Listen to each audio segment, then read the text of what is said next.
Hi there, Mike from Greenway. Welcome back to the channel. EV charging. It's one of the biggest concerns people have when they're buying a new electric vehicle.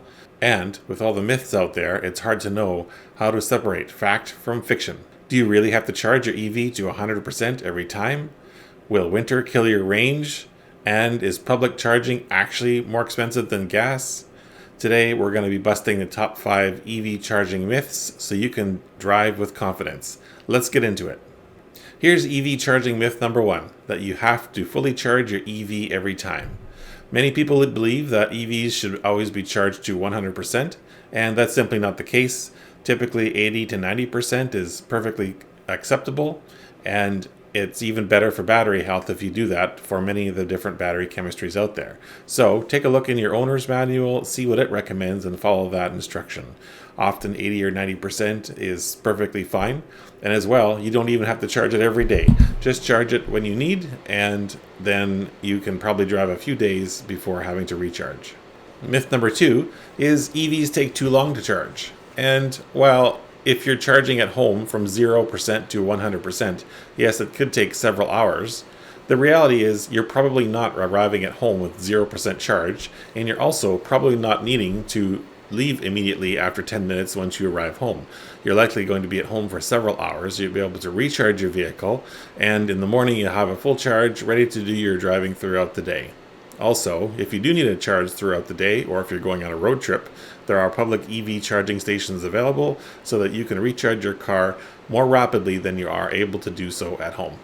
These quick chargers or level 3 DC fast chargers can take 15 to 30 minutes to recharge your vehicle up to 80%, and they're suitable for road trips. So on the rare occasion you take a road trip, that is available to you, but otherwise charging at home is going to be the simplest and easiest way, even though it can take a few hours, but this is likely to happen while you're sleeping overnight.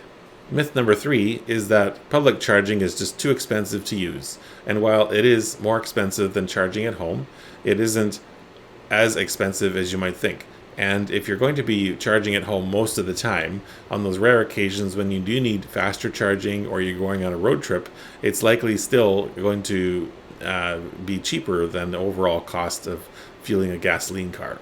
Some public stations are even free, so you might want to seek those out if you're interested. Also, many hotels offer free overnight charging to their hotel guests. So if you plan your trip out accordingly to arrive with a lower charge level when you arrive to your hotel in the evening, you can charge up overnight for free.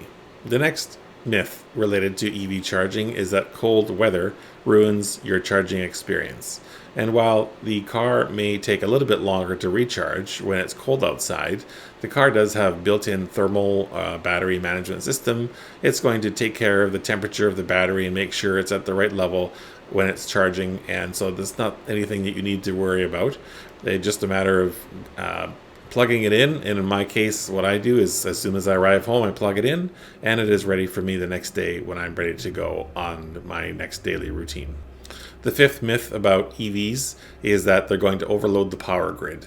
And while if everyone today suddenly got an EV and everyone plugged all of their EVs in at a particular time, that may well overload the power grid. The reality is that EVs are slowly being adopted, and the increase to the power grid is being done very gradually, and even people in the same block are not charging at the same time.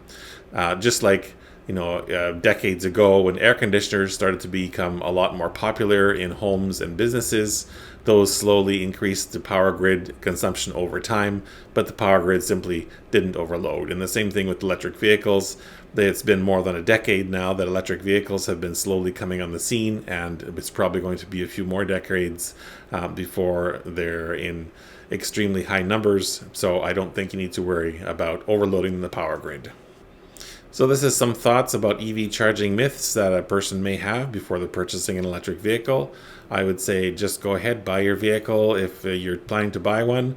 Don't worry about the charging myths that you've heard about.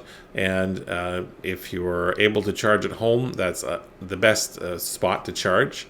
If you're unable to charge in your home or install a charger at home, then you might have to look more carefully at the charging stations that are around your neighborhood to see how often or how easy it is for you to charge. And then you'll have to look at how far you're driving every week and determine how often you would need to charge. But ideally, you would charge overnight and be fully charged in the morning, or 80 to 90% in the morning. Another bonus EV myth is that you have to install an expensive charging station in your home before you can buy your electric vehicle, and that can sometimes cost thousands of dollars if you have to hire an electrician to install new circuits. And while that is a worst case scenario, many people simply do not need to install a fancy charging station into their house.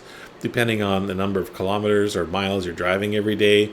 If you're driving less than 50 kilometers a day or 30 miles, and you have the ability to charge at home, and you have a plug-in, regular 120 volt outlet near your parking spot, you may not even need to install any kind of charging station in your house. You simply can just plug it into the wall, and that will be sufficient to get you charged up overnight.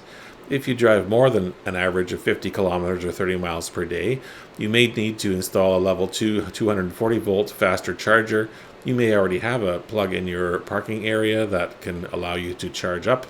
But in some unique situations, depending on the electrical installation at your home, you may need to get an installation of a charging station, or have an electrician look at installing additional lines so that you can charge your EV comfortably in your location. If you're in a situation where you're retired or not driving every day, the level 1 plug, the slow charging, is likely going to be suitable for you. If you're in a situation where you're driving a lot for your job, either you have a very long commute, or you're doing something like Uber Eats deliveries or other taxi or other kind of driving, then you're likely going to need a higher speed charger to be installed. So these are some EV charging myths that you may have if you're considering purchasing an electric vehicle. Hopefully this was able to dispel some of those concerns you have when purchasing a vehicle. Please take a look on my channel. I have a lot of other advice for new EV owners as well. Thanks a lot for watching. If you found this video interesting and informative, I'd appreciate a thumbs up, and consider subscribing for future videos. Thanks so much for watching, and have a great day.